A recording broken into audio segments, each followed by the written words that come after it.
Have a good day, everyone. A good start makes a good end. Meaning, to make a good beginning, we need to plan our project well. So we will make a pajama pants. Let's go. Let's start. First thing first, the materials needed. Okay. Drafting a pattern, taking body measurements for pajama pants, and then the starting point is point A, and how to get point B after point A. So point B, to have line AB, we need to know, we need to get the, what's that? The measurement of our pajama. So, the length of our pajama. So, in my example, the length of the pajama is 35 inches length. So, measure 35 inches to get point B. And this is the line AB. Okay. And then, line AB, point C. How to get point C? So, we need to measure, we need to get the rise measure. So, the distance from the waist to the crotch is called rise. So, measure from the waist down to the crotch, then gently pull it through the back and up to the same levels as the waist. Okay, so in my example, the crotch or the rise measure is 11. Okay, so point C is 11. And then how to get point D after point C? So point D is the hip measurement of our pajama. So hip measurement, in my example, is 38 and then divided by 4, so which is 9.5 plus 1 or 2. So in my example, I will add 1 inch. Okay? So, 9.5 plus 1 is 10.5. So, let's measure. Okay. So, 10.5 here. So, 10.5. So, this is point D. So, point D. Okay. And after that, to get point E, how to get point E? So, whatever the measure of line CD, so which is 10.5, is equal to get the point E. So, line CD is 10.5. So, to get the point E, we need to measure here 10.5 also. Okay. So, 10.5 here is point E. Okay? Point E. And then, don't forget to make a straight line connecting to point E from point A. From point A to point E to make line AE. Okay. And then, connect point D and E. Or E and D. Okay. So, after that, also connect point C and D. Okay. Then, how to get point F? So, from point D, we need to add 1.5 or 2 inches. So, in my example, I will add 1.5. So, 1.5 here to point F. 1.5. Okay. So, 1.5. Okay. And then, this is point F. Okay. And then, connect point D to F. Okay? So, after getting the point F, to have line DF, we need to get the point G. How to get point G? So, whatever the measure of line DF is equal to get the point G. So, 1.5, this is 1.5. So, this is also 1.5 here. Okay? So, point G.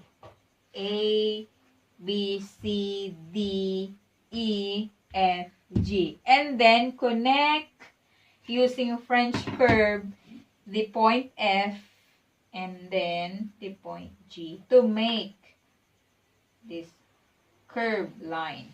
Okay? And then after that, we need to get the point H. So, A, B, C, D, E, F, G, and then H for the front pattern. Okay? Front. So, whatever the length of the line CF, so 12, you can adapt or you can have the same measure or your preferred width of your pajama, bottom measure of your pajama. So 12, in my example, 12 minus 2 is 10. In my example, 10 bottom measure. So this is point H. And don't forget to make straight line connecting point H. So BH line BH. Okay. And after that, connect point H to F using this straight line. Okay. So this one. Okay. So this is the front pattern. So name this front part. Okay. How to get the back part? So after point H, so we come now to get the back part. So how to get point I after H? So from point E, so we will measure 1 inch. So 1 inch. So this will be point I. And don't forget to make straight line connecting from point E to I. Okay? And then connect I and A for the back waistline. Okay? Back waistline. Line AI. Okay, after I. So, how to get point J? Okay, so from point F. Okay, so whatever the measure of point F to point D or line FD is also equal to get the point J. So this one, 1.5 line FD. So to get the point J, 1.5 also. So 1.5 here. Okay, so this is point J. Okay, so done. So after point J, how to get point K? So we move down 1/4 inch.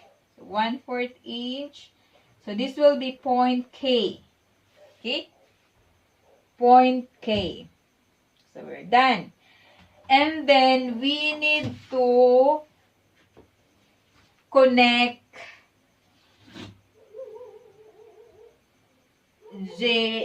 K to the midpoint of line ED. So, the midpoint of line ED is, so line ED is 11, so the midpoint is 5.5. And then, connect the midpoint of line ED to point K. So, point K. Okay? And this one. And after that, letter L. How to get point L? So, point L. So, from point H, so you add 3/4, 1/2 or 3/4. So, for me, I'll add 1/2. Okay? And don't forget to make straight line connecting to point H. And then after that, connect point K to point L to make line KL to form the back pattern. Okay, so this is the back part. Okay, so that's all. Thank you. So next is laying out of the pajama pants on cloth. So we need to add allowance on cloth. So 1.5 on the bottom measure. Okay, 1.5. Okay, 1.5. So we need to put markings. Okay, side allowance is 1 inch. You want. So in my example, I'm putting 1 inch allowance. Okay. At the top of the pajama, 1/2. Okay, 1/2 allowance. Okay. Okay. 1 inch, 1 inch. Okay. So we need to put markings on each side. Okay. So after putting markings, after putting allowance on cloth, so once we are done with the layout, we may now cut and mark the construction lines such as the seam line, the hemline of the cloth. So, okay, so we will cut the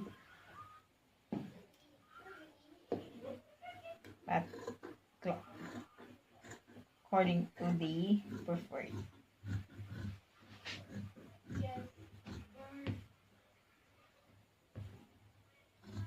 So we need to consider also the selvage here. Okay, selvage. So the raw edge, and then the selvage here, the selvage here. Okay, selvage here, selvage. So the raw edge, so the unfinished or the unfinished part of the cloth. So usually the crosswise grain. So this is the cutting line. Okay. So now let's cut.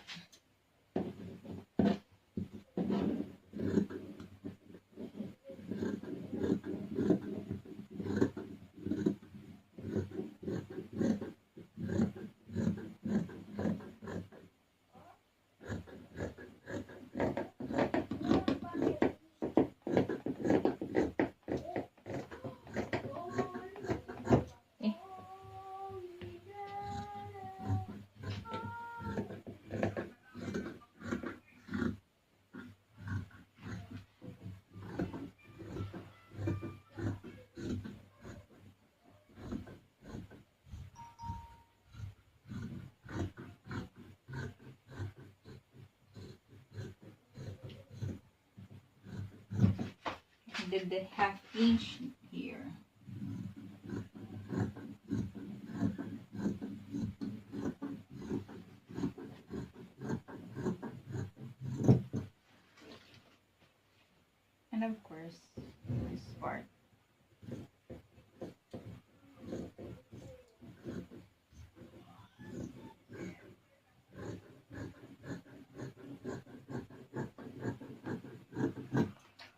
So done with the back part of the pajama.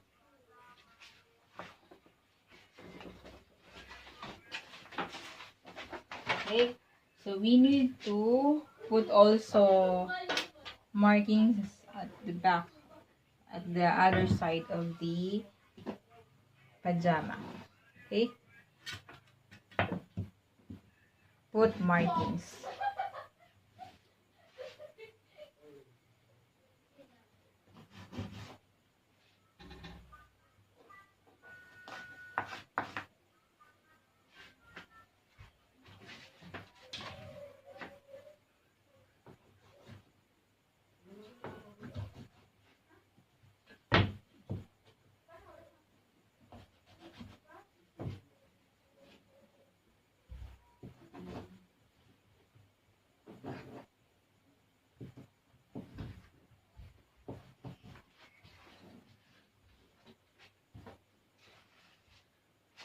Okay, done. Next is the front part of the pajama. So again, here, half inch,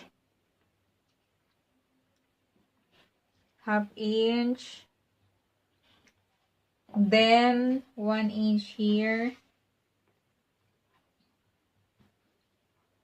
1 inch here, and 1 inch also here. So 1 inch here,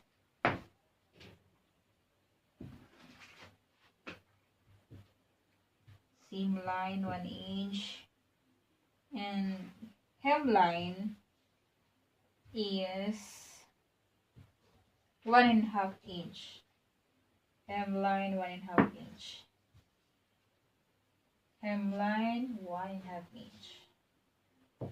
Okay, then so let's cut cutting part of the back pattern. I mean front cutting part of the cutting part of the front pattern. So let's cut.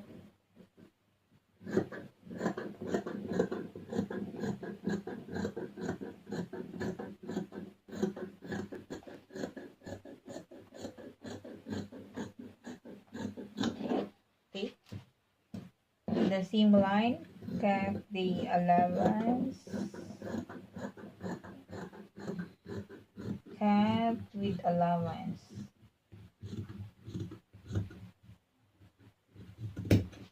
Okay. The seam line.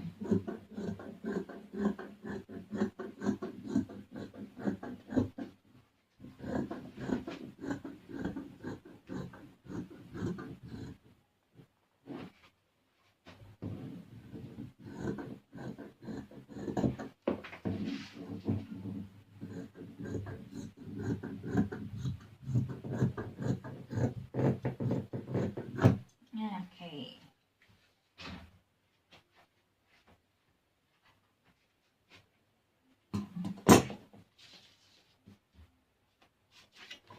And also put markings on the other side of the cloth.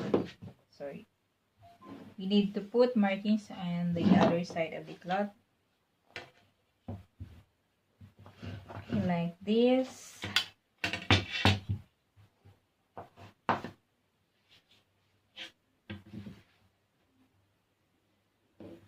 Okay.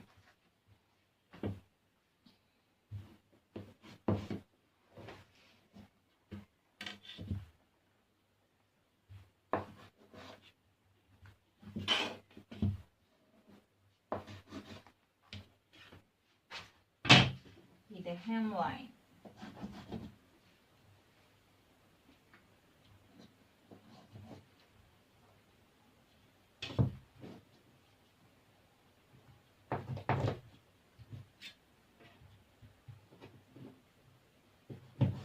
Okay, done.